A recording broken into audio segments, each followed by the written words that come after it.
YouTube, what the crap's going on? I got another replay submitted here. This one came in from Romulan Dog.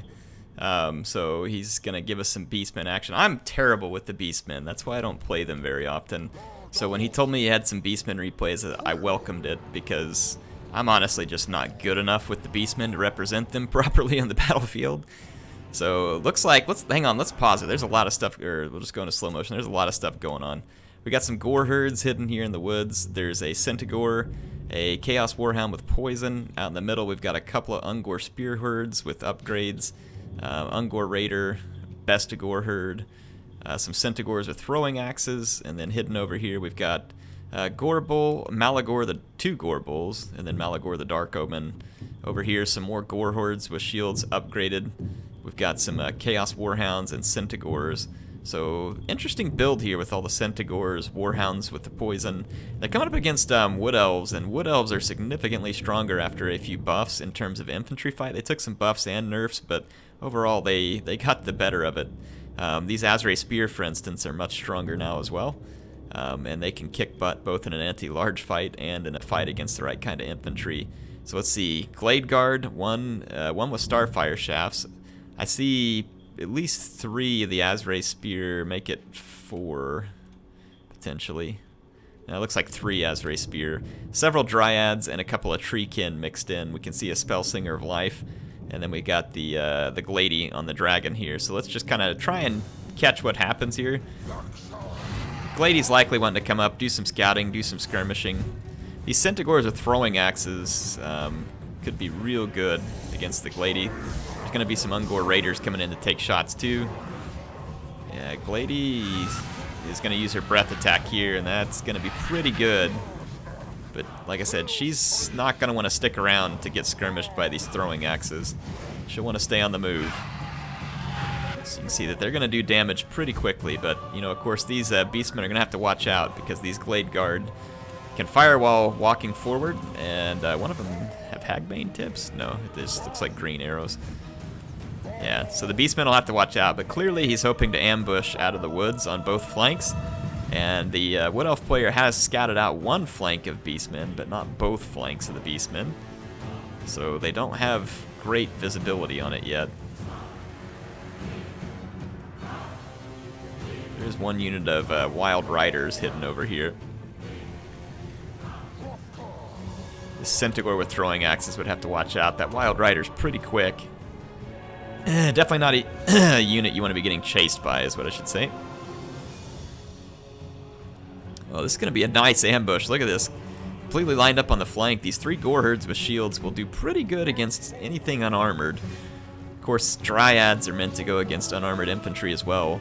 And Azray Spear are going to be a lot tougher in melee against infantry than they used to be. I like how the woods here are kind of giving the Beastmen some blocking from some of the arrows. And the Ungor Raiders are going to get within range and start. They're still firing at the Glady.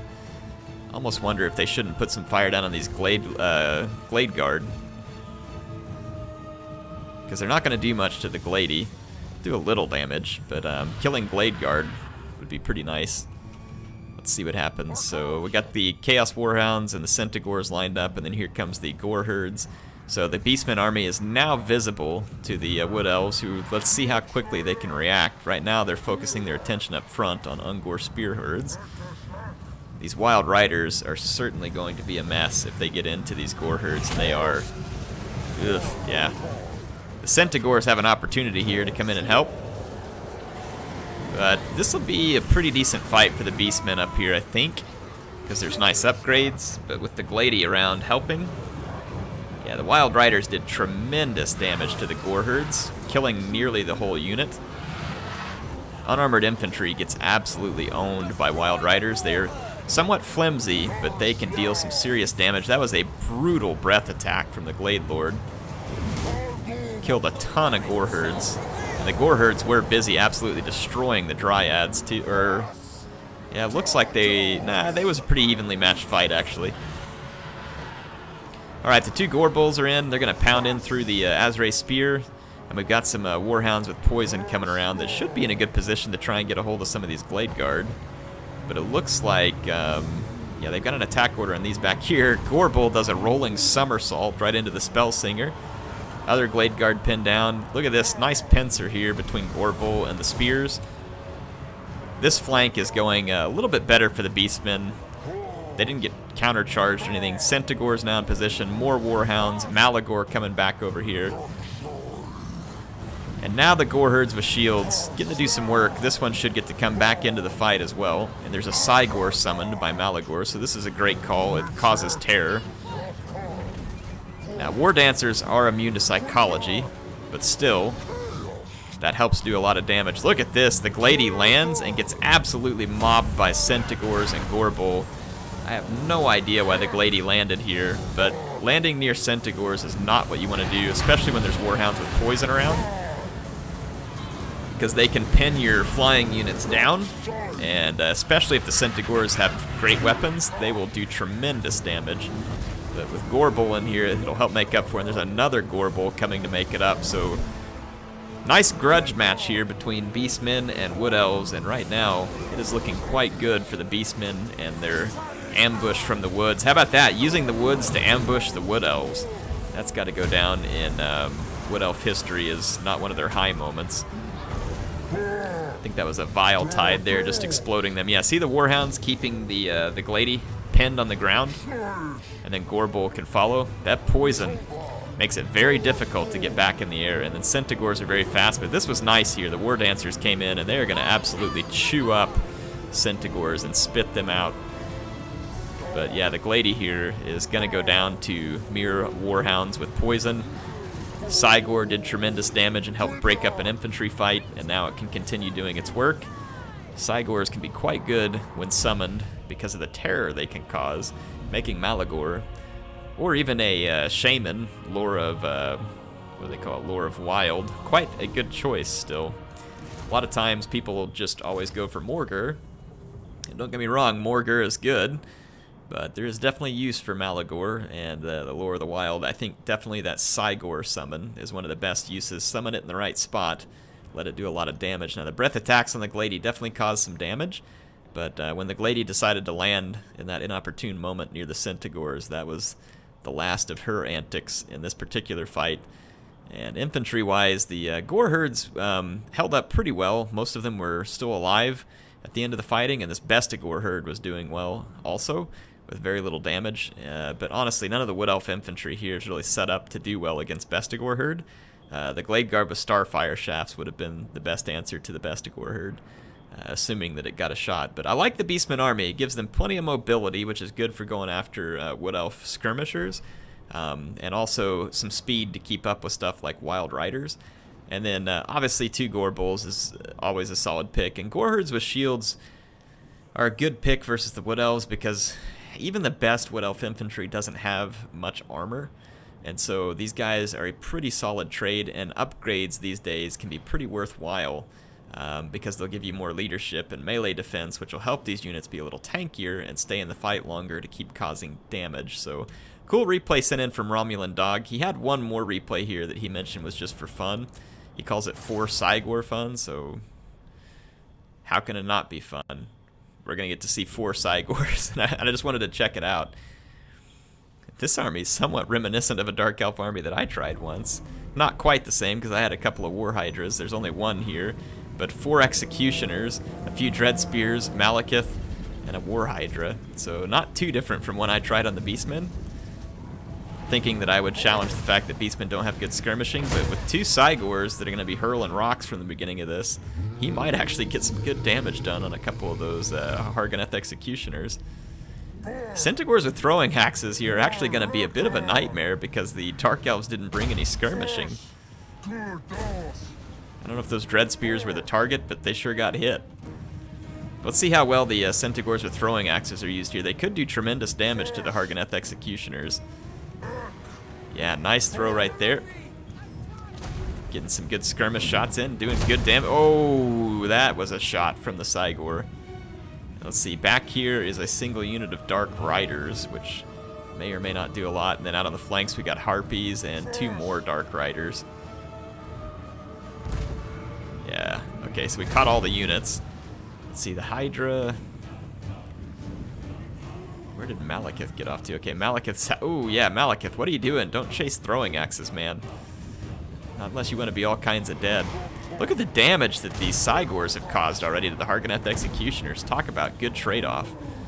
Gore herds are going to come in. They're just going to be used to slow down here and probably come in waves so that the Cygors can keep doing their work. And sure enough, the Wood Elf or the Dark Elf player gets a little bit bottled up here, and it's going to just keep generating targets for the Cygors. There's now 3 of them because one was summoned. So Cygors definitely want to try and take advantage of the situation. Look at that, 40 kills, 24 kills, 19 kills. Yeah, there's another good call here. Just using these units to hold and pin stuff down. Centaurs with great weapons could actually be quite good against the Hydra here, but there's a lot of Dark Elf infantry coming in behind them as well. So let's see what happens. Harpies coming down as well to try and swarm the Ungor Raiders, and then there's Bestigor herd moving forward now too. Like how he got his Centaurs free. Dark Riders aren't going to do much in this particular case. There's not a lot of good targets for them. Centaurs with throwing axes now coming in from behind. Look at this. This is going to be a beautiful opportunity here for the throwing axes. Help finish off a Hargoneth Executioner while the Bestigor attacks it from the front. And the Cygors can now join into melee. It looks like they're trying to chase down the War Hydra. And they caused tremendous damage. The Dark Elf player picked a pretty risky army here. He was kind of all in on elite infantry, and he would have needed the Beastmen to get into more of an all-infantry build. And the Beastmen brought the beast. And with this many beasts, not a whole lot Hargoneth Executioners are going to do here. So, yeah, this is going to be rough. It is not looking good for the Dark Elves. Definitely not looking good. I haven't kept track of Malekith this whole time either, so yeah, he's over here in his Cold One chariot. Yeah, Malekith doesn't have a lot of good target choices here. You can go after Cygors, but Cygors are going to crack his skull open with magic rocks. I think they'll break his skull open and... Woo! Yeah, I mean, that is not the place where Malekith wants to be in life right now. Not if he really wants to be the Phoenix King. But yeah, anyway, Dark Elves not looking good. Malekith was getting pooped on, so he had to run away. And then he's getting chased. Yeah, Centaurs with great weapons are going to be the bane of this chariot here. This is, again, not a good place for Malekith to be in life right now. Centaurs with great weapons have really good armor-piercing damage. They are pretty flimsy, but in the right situations can cause tremendous damage. Dark Riders coming in to try and save Malekith, and they will probably help do so, but again, look at the damage those guys did to Malekith and how quickly they did it. So, very, very tough units.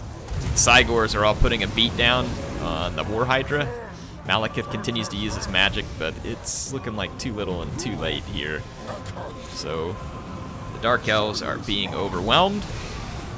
And this is going to be another Beastie Boy victory here. So, Beastmen definitely are going to be better whenever they get some updates in that brings their Regiments of Renown back. And some of the other changes that were made in the Foundation update. But in any case, they're still usable. I would definitely say they're not one of the stronger factions out there, but I think it just depends on how well you use them. And like I said, I don't use them very well, and that's why you don't see me use them all that often, just because I don't feel like that I'm that good at, you know, making the most out of their units. I think they're a faction that you kind of just have to like and be willing to accept the risk that comes with using them, that some factions are just a lot better and can counter them well, but again, if you know how to use them and know how to be creative, they can certainly be useful. So appreciate Romulan Dog sending those in since I wasn't able to get you any Beastmen action. Hope you all enjoyed it. HeirofCarthage signing out for now. Thanks to MSI for sponsoring, and I will see you all soon with more Total War action.